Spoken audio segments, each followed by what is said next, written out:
دنیا کہتی ہے کہ بزنس دماغ سے ہوتا ہے، لیکن آج میں آپ کو ایک ایسے شخص سے ملواؤں گا جس نے ثابت کیا کہ بزنس نیت سے ہوتا ہے۔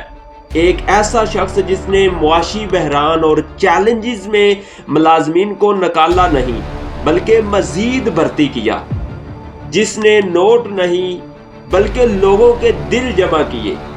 کیا ایک عام سا دکاندار واقعہ ملک کا سب سے بڑا ریٹیل کنگ بن سکتا ہے؟ جناب امتیاز حسین ایک صاحب بصیرت کاروباری شخصیت ہے۔ آپ کی قیادت میں امتیاز ایک چھوٹے سے کریانہ سٹور سے ایک قومی سطح کی ریٹیل چین بن گیا۔ 1967 کی ایک چھوٹی سی دکان سے لے کر تمغہ امتیاز تک اس ناقابل یقین سفر میں میرے ساتھ رہیے گا، کیونکہ آج آپ صرف ایک کامیابی کی کہانی نہیں سنیں گے بلکہ اپنی زندگی بدلنے کا گر سیکھیں گے۔ 1967 میں نے first year second year minister college سے کمپلیٹ کیا۔ میرے والد صاحب بیمار تھے، ان کی ایک جنرل اسٹور تھی چھوٹی سی۔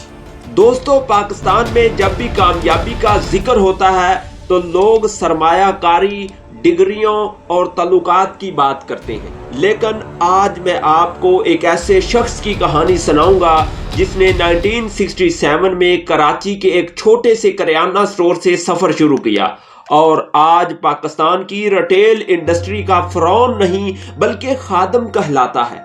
یہ کہانی ہے امتیاز عباسی کی، جنہوں نے ثابت کیا کہ جب ارادے، الفاظ اور نیت ایک ہو جائیں تو خدا کی مدد کیسے شامل حال ہوتی ہے۔ 1967 میں جب میں آیا تو پھر میں نے یہ تہیہ کیا کہ میں نے آگے کالج کے بعد پڑھنا ہے یا میں نے بزنس کرنا ہے۔ تو میں نے والد صاحب کی طبیعت کو دیکھتے ہوئے بہت کمزور اور ضعیف ہو چکے تھے، تو میں نے کہا نہیں، مجھے بزنس کرنا ہے۔ ناظرین کرام، کہانی کا آغاز ایک چیلنج سے ہوتا ہے۔ 1967 میں جب امتیاز ابھی جوان تھے، ان کے والد بیمار پڑ گئے۔ بہادر آباد کراچی میں ایک چھوٹا سا کریانہ سٹور ورثے میں ملا، یعنی کہ ان کے باپ کا ہی کریانہ سٹور تھا۔ سامنے دو راستے تھے، اعلیٰ تعلیم یا خاندان کا بوجھ۔ امتیاز نے کتابوں کے بجائے، تعلیم حاصل کرنے کے بجائے اپنی دکان کو ٹائم دیا۔ یہ وہ دور تھا جب امتیاز صبح 6 بجے دکان کھولتے اور آدھی رات تک وہاں موجود رہتے۔ لوگ اسے مزدوری کہتے تھے، وہ اسے عبادت سمجھ رہے تھے۔ انہوں نے اپنی جوانی دکان کے کاؤنٹر پر گزار دی تاکہ اپنے خاندان کو ایک بہتر مستقبل دے سکیں۔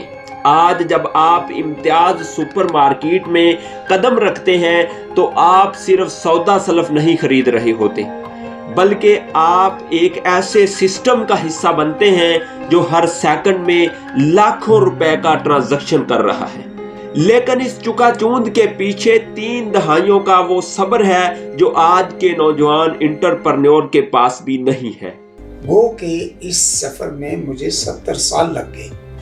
1971 میں پاکستان ایک بڑے معاشی اور سیاسی بحران سے گزر رہا تھا۔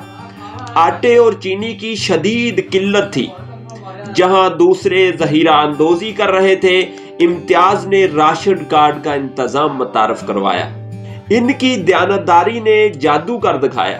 دیکھتے ہی دیکھتے 35,000 رجسٹرڈ کسٹمر ان کے ساتھ جڑ گئے۔ یہ وہ لمحہ تھا جب امتیاز عباسی ایک دکاندار سے سوشل لیڈر بن گئے۔ انہوں نے غریب کا ہاتھ تھاما تو خدا نے ان کا ہاتھ تھام لیا۔ 1977 یعنی 1970 میں امتیاز صاحب سنگاپور گئے۔ سنگاپور انہوں نے ٹور کیا۔ وہاں کی سپر مارکیٹ دیکھ کر ان کے ویژن کو ایک نئی سوچ ملی۔ انہوں نے وہاں سے ارادہ کیا، جیسی سپر مارکیٹ سنگاپور میں ہے ایسی پاکستان میں کیوں نہیں۔ انہوں نے وہاں سے ویژن لیا، وہاں سے سوچ لی، پاکستانی گاہک کو بھی وہ عزت کیوں نہیں مل سکتی جو باہر کے ممالک میں ملتی ہے۔ دوستو، وہ فیصلہ جس نے تاریخ بدل دی۔ 1990 کی دہائی میں جب امتیاز نے کاروبار کی باغ دوڑ سنبھالی تو انہوں نے ایک خطرناک مشاہدہ کیا۔ انہوں نے دیکھا کہ کسٹمر اب کاؤنٹر کے پیچھے کھڑے ہو کر